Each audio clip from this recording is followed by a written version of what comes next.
더불어민주당 대선 경선 분위기가 달아오르면서 후보들 간의 공약 대결도 치열해지고 있습니다. 네, 특히 선두주자인 이재명 후보의 기본소득, 기본주택 공약을 놓고 이낙연 후보를 비롯한 경쟁 주자들의 공세가 뜨겁습니다. 국회 연결합니다. 이승국 기자. 네, 먼저 이재명 후보는 오늘 청년 정책 공약을 발표했습니다. 내후년부터 19세에서 29세까지의 청년들에게 연간 100만 원의 청년 기본소득을 지급하고 수강 학점에 비례해 등록금을 내는 학점비례 등록금제를 추진하겠다는 내용이 담겼습니다.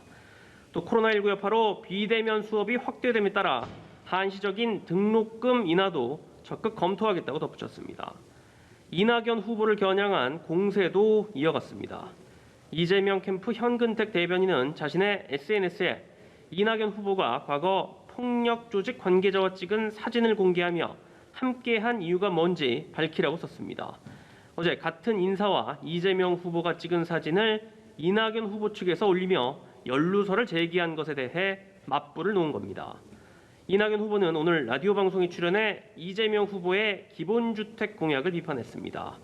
과장됐거나 뭔가 준비가 부족한 것으로 보인다며 나를 세운 건데요. 내일은 보수의 텃밭으로 불리는 대구 경북 지역을 찾는 이낙연 후보는 첫 방문지로 이재명 후보 고향인 안동을 선택했습니다. 정세균 추미애 후보는 오늘은 별도의 외부 공개 일정 없이 언론 인터뷰를 소화할 예정입니다. 박용진 후보는 대전을 방문해 바이오 헬스와 2차 전지 등 미래 산업 육성과 4차 산업혁명을 선도하는 젊은 대통령이 되겠다고 강조했습니다. 한편 민주당과 정의당, 열린민주당 등 범여권 의원 74명은 국회에서 기자회견을 열어 이번 달 열릴 예정인 한미연합훈련 조건부 연기를 촉구하는 공동 성명을 발표했습니다. 네, 야권 대선 주자들 소식도 알아보겠습니다. 정치 선언 후 분주한 행보를 이어왔던 윤석열 전 검찰총장 오늘부터 휴가에 들어간다고요? 네, 그렇습니다. 야권 대선 주자 지지율 1위를 기록 중인 국민의힘 윤석열 전 검찰총장은 오늘부터 나흘간 여름 휴가를 보냅니다. 휴가 첫날인 오늘은 박근혜 정부 당시 국무총리를 지낸 정홍원 전 총리를 만나 국정운영 전반에 대한 조언을 구한 것으로 전해졌습니다. 이런 가운데 윤 전 총장이 한 언론 인터뷰에서 일본 후쿠시마 원전 사고로 방사능 유출이 되지 않았다는 취지의 발언을 해 논란이 일고 있습니다. 윤 전 총장 측은 맥락이 축약돼 의도와는 다른 내용이 기사에 반영된 것이라고 해명했고 현재는 관련 기사가 삭제된 상태지만 여권을 중심으로 비판의 목소리가 나오고 있습니다. 어제 대선 출마를 공식 선언한 최재형 전 감사원장은 오늘과 내일 영남권 표심 공략에 나섭니다.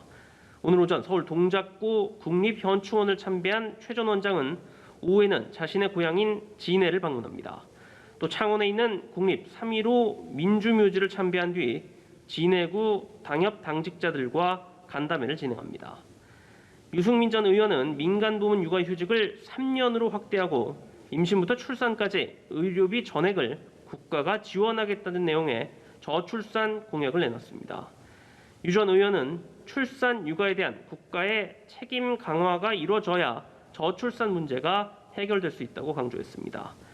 원희룡 전 제주지사는 경기도 과천에 있는 중앙선거관리위원회를 찾아 20대 대선 예비 후보 등록을 마쳤습니다.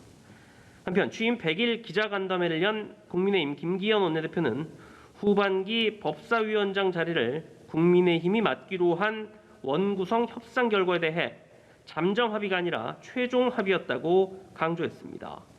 민주당이 당내 일각의 반발 수습 차원에서 법사위원장 문제를 재논의하려는 움직임과 관련해 이 문제를 왈가왈부하는 것은 온당하지 않다며 일축한 겁니다.